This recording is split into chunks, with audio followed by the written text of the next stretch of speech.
हाँ, एक पल के लिए ना एक आधुनिक कॉर्पोरेट थ्रिलर की कल्पना करते हैं। मतलब कहानी कुछ ऐसी है कि एक तरफ 1 लाख से ज्यादा बेबस और हताश कर्मचारी हैं। जो एकदम भुखमरी की कगार पर खड़े हैं। बिल्कुल। और दूसरी तरफ शहर का सबसे अमीर, सबसे ताकतवर उद्योगपति है, जिसका साम्राज्य पूरे शहर की अर्थव्यवस्था को चलाता है। और तनाव अपने चरम पर है। हाँ, लेकिन इस कहानी में असली और चौंकाने वाला मोड़ तब आता है जब उसी उद्योगपति की सगी बहन, मतलब उसी के घर में रहने वाली वारिस, अपने ही भाई के साम्राज्य के खिलाफ बगावत कर देती है। अरे हाँ, वो उन गरीब मजदूरों की ढाल बनकर सीधे सड़क पर उतर आती है। और इस पारिवारिक और औद्योगिक युद्ध के बीच प्रवेश होता है एक ऐसे नेता का जो न्याय की इस लड़ाई में अपनी जान तक दांव पर लगा देता है। सुनने में किसी हॉलीवुड या बॉलीवुड फिल्म की स्क्रिप्ट लगता है ना। एकदम। लेकिन ये कोई फिल्म नहीं है। आज के हमारे इस गहन विश्लेषण का विषय है 1918 की ऐतिहासिक अहमदाबाद मिल हड़ताल। बहुत ही दिलचस्प विषय है ये। ऐतिहासिक अभिलेखागारों, अकादमिक शोध पत्रों, इग्नू और एनसीईआरटी के दस्तावेजों और उस दौर की आत्मकथाओं को खंगालने के बाद आज हमारा मिशन ये समझना है कि कैसे प्लेग बोनस नाम के एक छोटे से आर्थिक विवाद ने भारत के पूरे श्रमिक आंदोलन की नींव रख दी। और सबसे महत्वपूर्ण बात, कैसे इसी एक घटना ने महात्मा गांधी को उनका सबसे अजेय राजनीतिक हथियार दिया। भूख हड़ताल यानी उपवास। बिल्कुल। और इस घटना की अहमियत को सिर्फ एक आर्थिक विवाद के चश्मे से देखना ना, इतिहास के साथ बहुत बड़ी नाइंसाफी होगी। हाँ, मतलब ये सिर्फ पैसों की बात नहीं थी। एकदम नहीं। ये भारतीय स्वतंत्रता संग्राम के भीतर सत्याग्रह के व्यवहारिक परीक्षण की पहली सबसे बड़ी प्रयोगशाला थी। चंपारण में किसानों के बीच जो प्रयोग शुरू हुआ था ना, हाँ, 1917 में। वही प्रयोग अब अहमदाबाद की इन सूती मिलों के धुएं और शोर के बीच शहरी मजदूर वर्ग के साथ अपनी असली परीक्षा दे रहा था। ये एक ऐसा संक्रमण काल था जहां सामंतवाद पीछे छूट रहा था और औद्योगिक पूंजीवाद अपने सबसे क्रूर रूप में भारत में पैर पसार रहा था। और उस क्रूरता को समझे बिना तो हम इस टकराव की गहराई को नाप ही नहीं सकते। सीधे हड़ताल पे बात करने से पहले ना, मुझे लगता है 1918 के उस माहौल में जाना जरूरी है जहां से ये सारा असंतोष उबलना शुरू हुआ। हाँ, हालात बहुत ही भयानक थे उस वक्त। ऐतिहासिक दस्तावेजों के आंकड़े सच में रोंगटे खड़े कर देने वाले हैं। ये प्रथम विश्व युद्ध का दौर था। दुनिया भर में सप्लाई चेन टूट चुकी थी और महंगाई मतलब आसमान फाड़ रही थी। और अहमदाबाद, जो अपने बंदरगाहों और रेल मार्गों के कारण उस समय पूरब का मैनचेस्टर बन चुका था। हाँ, वहां सूती कपड़ों की मांग बेतहाशा बढ़ गई थी। मिल मालिक दिन रात मशीनें चलाकर अंधाधुंध मुनाफा कूट रहे थे। लेकिन उन मशीनों को चलाने वाले इंसानों की क्या कीमत थी? सच कहूं तो इंसानों की कीमत मशीनों के कलपुर्जों से भी कम थी। उस दौर के मजदूरों की दिनचर्या की अगर हम समीक्षा करें तो वे दिन में 12 से 15 घंटे काम कर रहे थे। बाप रे, 12 से 15 घंटे? हाँ, हफ्ते में 70 से 80 घंटे की हाड़ तोड़ मेहनत। और मिलों के अंदर न हवा का सही प्रबंध था, न रोशनी का। रुई के बारीक कण सीधे उनके फेफड़ों में जमा हो रहे थे। और इस जानलेवा मेहनत के बदले उन्हें मिलता क्या था? महीने के अंत में औसतन मात्र 5 रुपए। बिल्कुल। और हैरानी की बात यह है कि महिलाओं और यहाँ तक कि 8-10 साल के छोटे बच्चों को भी इस अमानवीय चक्की में पीसा जा रहा था। ये तो मतलब एक ऐसा बारूद का ढेर था जिसे फटने के लिए सिर्फ एक चिंगारी की जरूरत थी। और वो चिंगारी बनकर आया 1917 का भयानक प्लेग। प्लेग ने तो अहमदाबाद में जैसे मौत का तांडव ही शुरू कर दिया था। पूरे के पूरे मोहल्ले खाली होने लगे थे। डर के मारे मजदूर शहर छोड़कर अपने गांव की तरफ भागने लगे थे। और अब यहाँ मिल मालिकों की रातों की नींद उड़ गई। मतलब इंसान के मरने का दुख शायद उन्हें उतना नहीं, जो बाद में उन्हीं के गले के फांस बन गया। उन्होंने एक लालच दिया जिसे प्लेग बोनस कहा गया। और ये कोई छोटा मोटा लालच नहीं था। ऐतिहासिक रिकॉर्ड्स बताते हैं कि ये बोनस मजदूरों के सामान्य वेतन का 75% तक था। हाँ, कुछ स्रोतों में ये 50% भी दर्ज है। बिल्कुल। तो एक मजदूर जो कल तक 5 रुपए कमा रहा था, उसे अचानक 8 या 9 रुपए मिलने लगे। मतलब ये प्लेग की खौफनाक साई में काम करने की कीमत थी। हाँ, लेकिन जैसे ही 1918 की शुरुआत में प्लेग का खतरा कम हुआ, मिल मालिकों ने रातों रात बिना किसी पूर्व सूचना के ये बोनस पूरी तरह से बंद करने का फरमान सुना दिया। अब इसे एक आधुनिक नजरिए से तौल कर देखते हैं। मान लीजिए कि आज के दौर में किसी वैश्विक महामारी के दौरान फ्रंटलाइन कर्मचारियों को हैजर्ड पे या जोखिम भत्ता मिल रहा हो और महामारी के प्रकोप थोड़ा कम होते ही प्रबंधन वो भत्ता पूरी तरह काट ले, वो भी तब जब बाजार में राशन, मिट्टी का तेल और नमक की कीमतें युद्ध के कारण अपने ऐतिहासिक चरम पर हों। ये तो सीधा सीधा शोषण हुआ ना। बिल्कुल, मजदूरों के पास गुजारे का कोई साधन ही नहीं बचा था और यही वो आर्थिक खाई थी जहां से विद्रोह ने जन्म लिया। मजदूरों का तर्क बहुत सीधा था। हाँ, उनका कहना था कि प्लेग भले ही चला गया हो, लेकिन युद्धकालीन महंगाई के कारण उनके जीने का खर्च बहुत बढ़ गया है। जो जीवन स्तर प्लेग से पहले था, अब 5 रुपए में वो मुमकिन ही नहीं था। एकदम सही। इसलिए उन्होंने कहा कि उन्हें वेतन में 50% की स्थायी वृद्धि चाहिए ताकि वे जिंदा रह सकें। लेकिन मिल मालिक, जिनका नेतृत्व शहर के सबसे बड़े, सबसे रुसूखदार और प्रतिष्ठित उद्योगपति अंबालाल साराभाई कर रहे थे, वे केवल 20% बढ़ोतरी देने पर अड़े थे। उनका तर्क था कि बोनस एक अस्थायी राहत थी, कोई अधिकार नहीं। और मालिकों का ये रवैया सिर्फ इनकार था कि सीमित नहीं था। मतलब उन्होंने अपनी ताकत का खुला प्रदर्शन शुरू कर दिया था। उन्होंने बाकायदा धमकी दी कि जो मजदूर इस 20% को स्वीकार नहीं करेगा, उसे फौरन नौकरी से निकाल दिया जाएगा। उन्होंने तो यहाँ तक कह दिया था कि वे बॉम्बे से नए बुनकर बुलाकर मिलें चला लेंगे, लेकिन इन मजदूरों के सामने नहीं झुकेंगे। ये एक ऐसा वर्ग संघर्ष था जहां एक तरफ अकूत दौलत थी और दूसरी तरफ भूखे पेट। लेकिन इस गहरी खाई को पाटने के लिए जो शख्सियत सामने आई, वो इतिहास के सबसे बड़े आश्चर्यों में से एक है, अनसुया साराभाई। हाँ, इस पूरे घटनाक्रम में उनका जो किरदार है ना, वो किसी भी स्थापित सामाजिक या आर्थिक धारणा को छिन्न भिन्न कर देता है। एक तरफ अंबालाल साराभाई पूंजीपतियों की नुमाइंदगी कर रहे थे और दूसरी तरफ उन्हीं की बहन अनसुया मजदूरों की आवाज बन रही थी। अनसुया साराभाई की जीवन यात्रा तो अपने आप में किसी उपन्यास से कम नहीं है। सच में 9 साल की छोटी सी उम्र में वो अनाथ हो गईं और 13 साल की उम्र में उनकी शादी कर दी गई, जो बेहद दर्दनाक रही। लेकिन उन्होंने इन सामाजिक बेड़ियों को तोड़ दिया और 1912 में मेडिकल की पढ़ाई करने के लिए इंग्लैंड चली गईं। लेकिन वहां उनके जीवन में एक बड़ा अजीब मोड़ आया। हाँ, क्योंकि जैन धर्म की गहरी मान्यताओं और अहिंसा के प्रति उनके विश्वास के कारण उन्होंने जानवरों की चीरफाड़ यानी डिसेक्शन करने से साफ इनकार कर दिया। तो मेडिकल की पढ़ाई वहीं छूट गई। लेकिन यहाँ एक जबरदस्त विडंबना देखिए। जो महिला एक मेंढक की चीरफाड़ नहीं कर सकी, वो लंदन स्कूल ऑफ इकोनॉमिक्स गई और भारत लौटकर उसने अपने ही सगे भाई के विशाल कॉर्पोरेट साम्राज्य की चीरफाड़ कर डाली। ये एक बहुत ही सटीक अवलोकन है। एलएसी में उनका समय वैचारिक रूप से बेहद परिवर्तनकारी रहा। वहां वो फेबियन सोसाइटी के संपर्क में आईं। हाँ, और फेबियन विचारधारा हिंसक मार्क्सवादी क्रांति के बजाय क्रमिक और शांतिपूर्ण तरीके से सामाजिक न्याय और श्रमिक अधिकारों की बात करती थी। इसके साथ ही महिलाओं के मताधिकार के लिए चल रहे सफ्रेगेट आंदोलन ने उनके अंदर अधिकारों के लिए लड़ने की एक अदम्य आग पैदा कर दी थी। और जब वो 1913 में भारत लौटी तो उनका नजरिया पूरी तरह बदल चुका था। बिल्कुल, और भारत लौटकर उन्होंने जो देखा वो उन्हें झकझोर गया। उन्होंने अपने ही शहर में, अपनी ही मिलों के बाहर महिला मजदूरों को 36-36 घंटे की अमानवीय शिफ्ट के बाद पसीने और रुई से लथपथ घर लौटते हुए देखा। ये देखकर उनकी अंतरात्मा जाग उठी। उन्होंने पहले तो उन मजदूरों के बच्चों के लिए स्कूल खोले, लेकिन जल्दी उन्हें समझ आ गया कि सिर्फ दान पुण्य से ये ढांचागत शोषण खत्म नहीं होगा। सही कहा।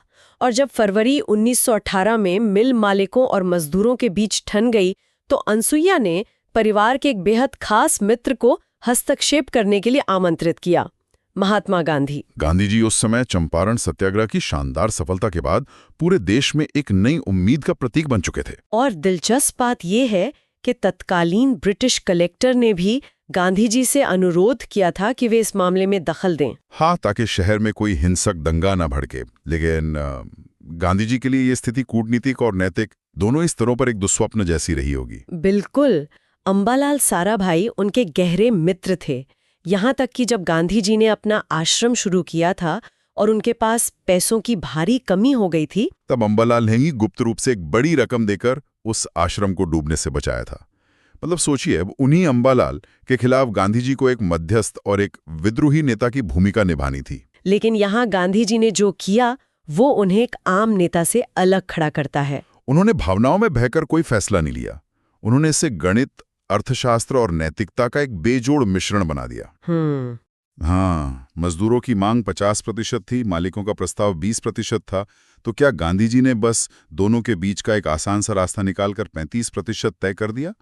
क्या ये सिर्फ मोलभाव की एक सामान्य सी तकनीक थी? सतही तौर पर ये भले ही बीच का रास्ता लगे, लेकिन दस्तावेज बताते हैं कि इसके पीछे गहरी वैज्ञानिक और आर्थिक गणना थी। गांधी जी ने हवा में कोई तीर नहीं चलाया। हाँ, उन्होंने बाकायदा रिसर्च की थी। बिल्कुल, उन्होंने उत्पादन की लागत, प्रथम विश्व युद्ध के दौरान मिल मालिकों के बढ़े हुए मुनाफे के मार्जिन और दूसरी तरफ मजदूरों के दैनिक जीवन निर्वाह के खर्च जैसे आटा, दाल, तेल और कपड़ों की तत्कालीन कीमतों का बहुत बारीकी से अध्ययन किया। और सारी गणनाओं के बाद उन्होंने निष्कर्ष निकाला कि 50% की मांग शायद उद्योग के लिए आर्थिक रूप से व्यवहार्य नहीं है। लेकिन मालिकों का 20% का प्रस्ताव सरासर अन्यायपूर्ण है, इसलिए 35% की वृद्धि ही वो तार्किक, न्यायपूर्ण और गणितीय रूप से सही आंकड़ा था जिस पर दोनों पक्षों को सहमत होना चाहिए था। एक बार जब ये 35% का लक्ष्य तय हो गया ना, तो शुरू हुई असली लामबंदी। 1 लाख से ज्यादा मजदूर साबरमती नदी के तट पर इकट्ठा होने लगे। पूरे शहर में एक टेक यानी एकजुट संकल्प का नारा गूंजने लगा। रोज शांतिपूर्ण सभाएं होती, पर्चे बांटे जाते और जुलूस निकाले जाते। और इस पूरे आंदोलन की एक और बहुत बड़ी खासियत थी सांप्रदायिक सौहार्द। एक ऐसे समय में जब समाज बुरी तरह बटा हुआ था, हिंदू और मुस्लिम मजदूर एक साथ कंधे से कंधा मिलाकर चल रहे थे। लेकिन ये एक टेक का संकल्प बनाए रखना इतना आसान नहीं था। दिन बीतते जा रहे थे। हाँ, 21 दिन की हड़ताल कोई मजाक नहीं होती। जिनके पास जमा पूंजी के नाम पर कुछ नहीं था, उनके घरों में चूल्हे ठंडे पड़ने लगे थे।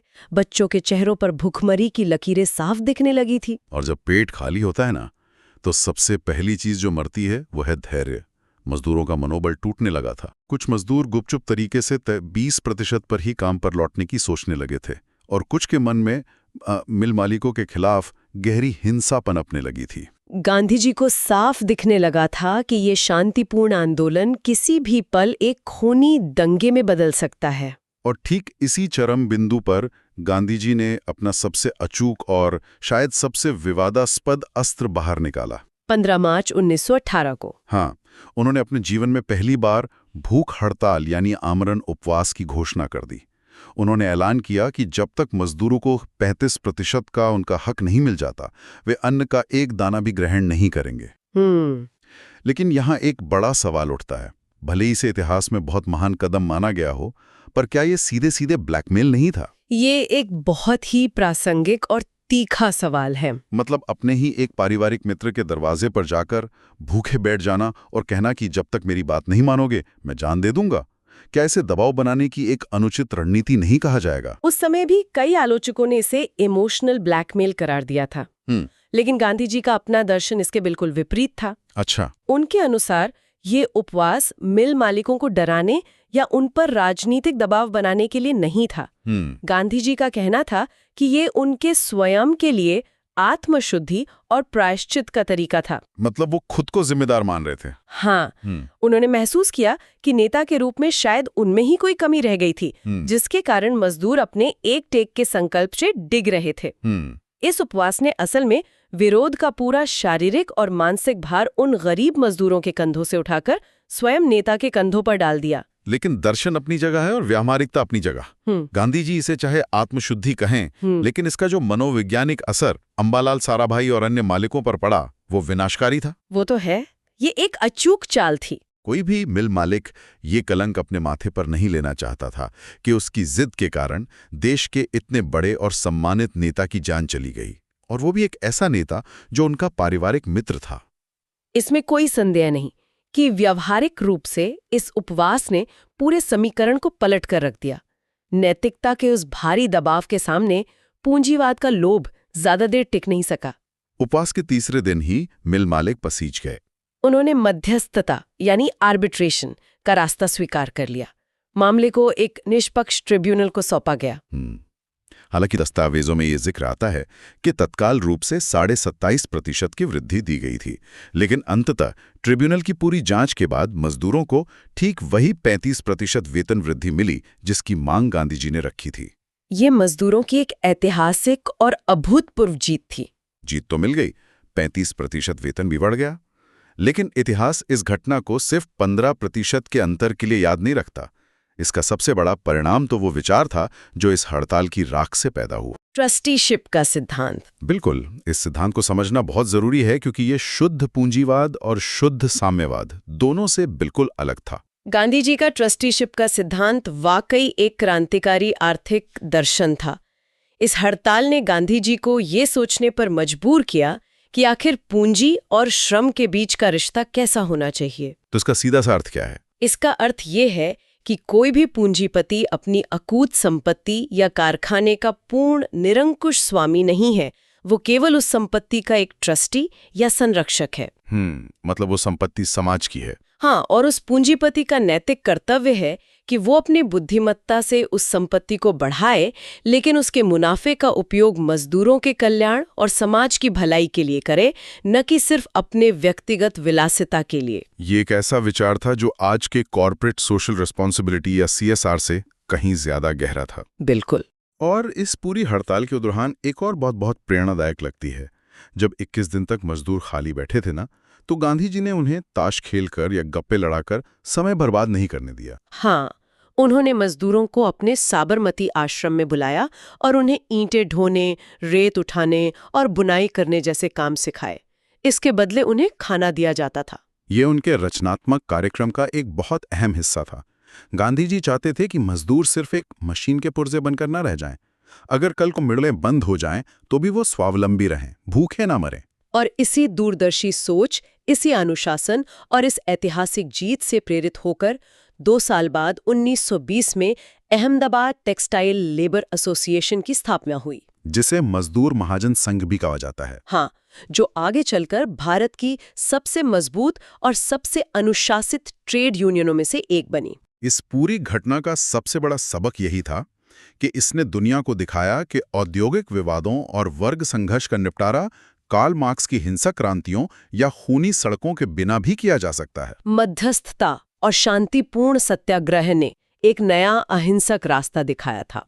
चंपारण ने जहां ग्रामीण भारत के किसानों को उनके अधिकारों के प्रति जगाया था, वहीं अहमदाबाद की इस मिल हड़ताल ने शहरी मजदूर वर्ग को राष्ट्रीय स्वतंत्रता आंदोलन की मुख्य धारा के साथ मजबूती से जोड़ दिया। अब भारत की आजादी की लड़ाई सिर्फ अंग्रेजों को बाहर निकालने तक सीमित नहीं रह गई थी। ये समाज के सबसे निचले तबके के लिए सामाजिक और आर्थिक न्याय की लड़ाई भी बन चुकी थी। इस पूरी चर्चा को अगर समेटा जाए तो 1918 की ये अहमदाबाद मिल हड़ताल सिर्फ कुछ रुपयों, भत्तों या काम के घंटों की लड़ाई हरगिज नहीं थी। ये भारत के लाखों कामगारों के सम्मान, उनकी मानवीय गरिमा और उनके वजूद की लड़ाई थी। इस एक घटना ने अनसुया साराभाई जैसी निडर महिलाओं को श्रमिक नेतृत्व के शिखर पर स्थापित किया, जिन्होंने समाज की सारी बेड़ियों को तोड़कर एक नई इबारत लिखी। और इसी घटना ने गांधी जी को उपवास जैसा वो अमोघ अस्त्र दिया, जिसका इस्तेमाल करके उन्होंने बाद के दशकों में पूरे ब्रिटिश साम्राज्य की जड़ें हिलाकर रख दी। आज जब दुनिया भर के कार्यस्थलों पर काम के सुरक्षित हालात, न्यूनतम मजदूरी, मध्यस्थता के तरीकों और एथिकल कैपिटलिज्म की चर्चा होती है ना, तो ये याद रखना जरूरी है कि इन सब अधिकारों के बीज 1918 में उसी साबरमती नदी के तट पर बोए गए थे। बिल्कुल, इतिहास सिर्फ पुरानी किताबों में दर्ज शब्द नहीं होता, वो हमारे आज को आकार देता है। ऐतिहासिक दस्तावेजों की इस रोमांचक यात्रा को हम यहीं विराम देते हैं। लेकिन जाने से पहले एक विचार जरूर छोड़ना चाहेंगे। हाँ, एक ऐसा विचार जो शायद इन ऐतिहासिक दस्तावेजों में सीधे तौर पर नहीं लिखा है, लेकिन जो आज के इस तेज तर्रार कॉर्पोरेट युग में बहुत गहराई से चुभता है। अहमदाबाद में गांधी जी की वो पहली भूख हड़ताल इसलिए सफल रही थी क्योंकि मिल मालिकों और खासकर अंबालाल साराभाई के साथ उनके बहुत गहरे व्यक्तिगत, पारिवारिक और नैतिक संबंध थे। उन पूंजीपतियों के भीतर कहीं ना कहीं एक शर्म, एक संवेदना और एक बुनियादी इंसानियत बची थी, जो गांधी जी को अपने सामने तिल तिल कर मरते हुए नहीं देख सकती थी। पर यह सोचने वाली बात है, क्या यही उपवास की रणनीति आज के दौर की किसी विशाल, चेहराविहीन और संवेदनहीन बहुराष्ट्रीय कंपनी या कहें मल्टीनेशनल कॉर्पोरेशन के खिलाफ भी उतनी ही कारगर साबित होती? आज की वो कंपनियां जो सिर्फ डेटा, एल्गोरिदम और तिमाही प्रॉफिट मार्जिन्स पर चलती हैं, जिनका कोई एक मालिक नहीं बल्कि हजारों गुमनाम शेयर धारक होते हैं। क्या वे किसी एक इंसान के भूखे रहने पर अपना करोड़ों का मुनाफा कम करने को तैयार होती? क्या आज के इस मशीनी दौर में नैतिकता का वो पुराना दबाव काम कर पाएगा? ये एक ऐसा सवाल है जिस पर गहराई से विचार किया जाना चाहिए।